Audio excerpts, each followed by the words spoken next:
Hi friends, welcome back to my channel. నేను మీ smart బంగారం money magic అను అండి. నా ఛానల్లో నేను మీకు ఆధ్యాత్మికంగా, స్పిరిచువల్గా ఇంట్రెస్ట్ ఉన్న వాళ్ళందరూ కూడా నా ఛానల్లో వీడియోస్ అన్నిటినీ చూసి లైక్ చేసి, షేర్ చేసి, కామెంట్ చేయండి.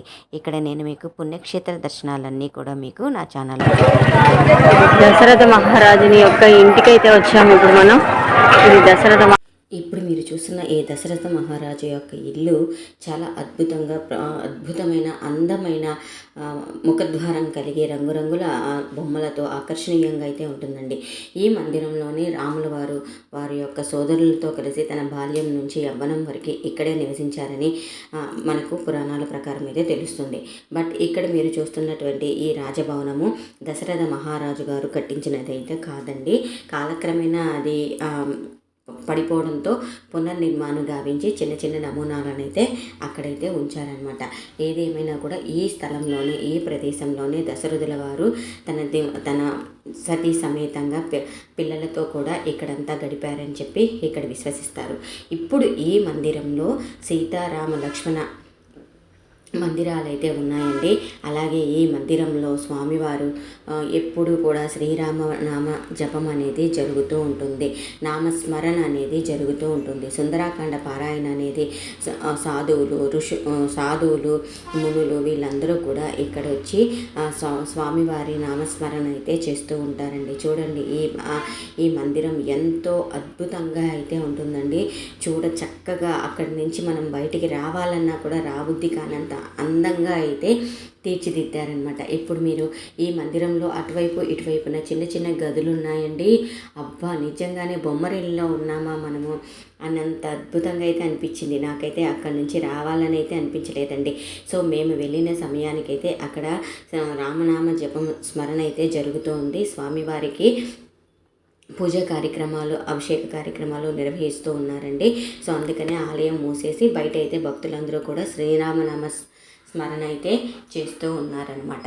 సో ఇక్కడ మనము గడిపినంతసేపు ఏదో తెలియని ఆధ్యాత్మిక లోకంలో ఉన్నట్టుగా అయితే అనిపించింది. చూసారా, అక్కడ గురువులు అయితే ఎంత అద్భుతంగా శ్రీరామనామ స్మరణ అయితే చేయిస్తూ ఉన్నారండి. సో మేము కూడా అక్కడ కూర్చొని రాముల వారిని జపించుకుంటూ స్వామివారికి హారతి కార్యక్రమాన్ని ఇచ్చారండి. చూడండి, మీరు కూడా ఆ స్వామివారి హారతి కార్యక్రమాన్ని వీక్షించండి.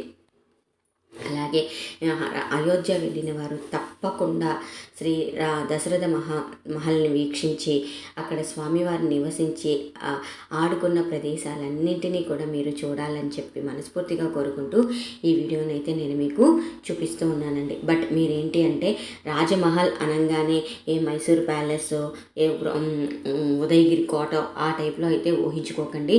ఇది చాలా చిన్నదిగా అయితే ఉంటుందండి. రాజుగారి కోటే, బట్ చాలా చిన్నదిగా అయితే ఉంటుందన్నమాట. ఎంతో అద్భుతంగా అయితే ఉంటుందండి. చూసే కొద్దీ చూడాలనిపిస్తూ ఉంటుంది. వచ్చేయండి, చూసేయండి.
చాలా అద్భుతంగా అయితే ఉన్నాయి. ఇదిగోండి అవే గదుల పైన ఎంతో ముచ్చటగా బుజ్జి బుజ్జి కిటికీలు, చిన్న చిన్న తలుపులు ఎంత అద్భుతంగా అయితే ఉన్నాయండి అవి. ఇక్కడ సాధు సన్యాసులు అందరూ కూడా కలిసికట్టుగా శ్రీరామనామ స్మరణ చేస్తూ, అలాగే రామాయణ పారాయణ, వాల్మీకి మహర్షి రచించినటువంటి రామాయణ పారాయణాన్ని, అందులో ఉన్నటువంటి దోహాలన్నింటినీ కూడా ఇక్కడ పఠిస్తూ ఎల్లప్పుడూ రామస్మరణ చేసుకుంటూ ఇక్కడైతే ఉండిపోతారండి. అక్కడి నుంచి వచ్చిన సాధువులు ఎంతోమంది, ఎక్కడెక్కడి నుంచో వచ్చిన వాళ్ళందరూ కూడా ఇక్కడ ఆగిపోయి రాములు వారు ఆడుకున్నటువంటి ప్రదేశాన్ని చూస్తూ అలా గడిపేస్తారు. ఇలాంటి ఎన్నో అద్భుతమైన పుణ్యక్షేత్రాలను, భగవంతుని యొక్క దర్శనాలను మీకు కల్పించడానికి నా ఛానల్ని నేను చేసిన వీడియో కనుక మీకు నచ్చినట్టయితే నా వీడియోని లైక్ చేయండి, షేర్ చేయండి, కామెంట్ చేయండి అండ్ సబ్స్క్రైబ్ కూడా చేయండి. Thank you for watching friends. Bye.